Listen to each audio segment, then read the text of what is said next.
Kadapa incharge మేయర్గా ముంతాజ్ బేగం నియామకంపై వివాదం నడుస్తోంది. బీసీకి రిజర్వ్ అయిన మేయర్ పీఠంపై ఓసీని కూర్చోబెట్టడంపై అభ్యంతరం వ్యక్తమవుతోంది. అవినీతి ఆరోపణలపై సురేష్ బాబును మేయర్ పదవి నుంచి తొలగించిన కూటమి ప్రభుత్వం డిప్యూటీ మేయర్ ముంతాజ్ బేగంకు ఇన్ఛార్జ్ బాధ్యతలు అప్పగించింది.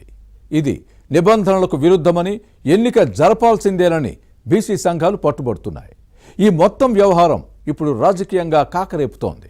కడప ఇన్ఛార్జ్ మేయర్ వ్యవహారంపై ఇన్సైడ్ స్టోరీ. పదవిని అడ్డం పెట్టుకుని అక్రమాలకు పాల్పడ్డారన్న ఆరోపణలు విచారణలో నిజమని తేలడంతో కడప మేయర్ సురేష్ బాబును కూటమి ప్రభుత్వం పదవి నుంచి తొలగించింది.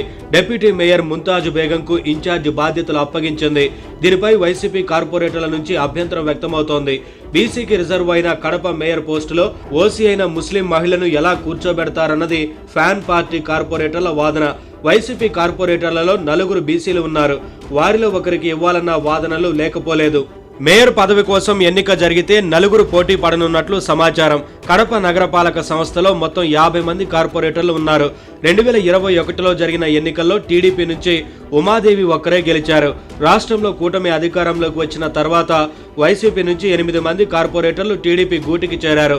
దీంతో తెలుగుదేశం సభ్యుల సంఖ్య 9కి చేరింది. వైసీపీలో ఉన్న 4 బీసీ కార్పొరేటర్లు పాకా సురేష్, వాణి, లక్ష్మీదేవి, మల్లి మేయర్ పదవిని ఆశిస్తున్నారు.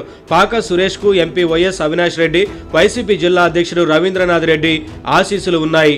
దీంతో పాకా సురేష్ కే మేయర్ పదవి దక్కే అవకాశం ఉందని భావిస్తున్నారు. అయితే మాజీ మేయర్ సురేష్ బాబు మాత్రం వాణి, లక్ష్మీదేవి, మల్లికి అనుకూలంగా ఉన్నారు. డిప్యూటీ మేయర్ ముంతాజ్ బేగంను ఇన్ఛార్జిగా నియమించడాన్ని బీసీలు తప్పుపడుతున్నారు. నిబంధనల ప్రకారం ముంతాజ్ బేగం ఇన్ఛార్జ్ మేయర్గా ఉండేందుకు అర్హత లేదంటూ బీసీలు ప్రభుత్వానికి లేఖ రాశారు. బీసీకి రిజర్వ్ అయిన మేయర్ స్థానంలో ఓసీని ఎలా నియమించారని ప్రశ్నించారు. కడప మేయర్ ఎన్నిక జరపాల్సిందేనని పట్టుబడుతున్నారు. దీంతో మేయర్ ఎన్నిక తప్పకుండా జరుగుతుందన్న ప్రచారం ఉంది. దీనిపై ప్రభుత్వం నిర్ణయం తీసుకోవాలి. ఎన్నిక జరిగితే వైసీపీ పెద్దలు మేయర్ అభ్యర్థిగా ఎవరిని నిర్ణయిస్తారన్న చర్చ సాగుతోంది.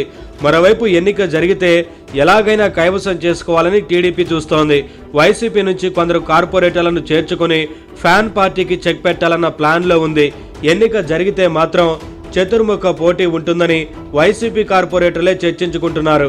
మరోవైపు తనను మేయర్ పదవి నుంచి తొలగించడాన్ని సవాల్ చేస్తూ సురేష్ బాబు హైకోర్టులో కేసు వేశారు.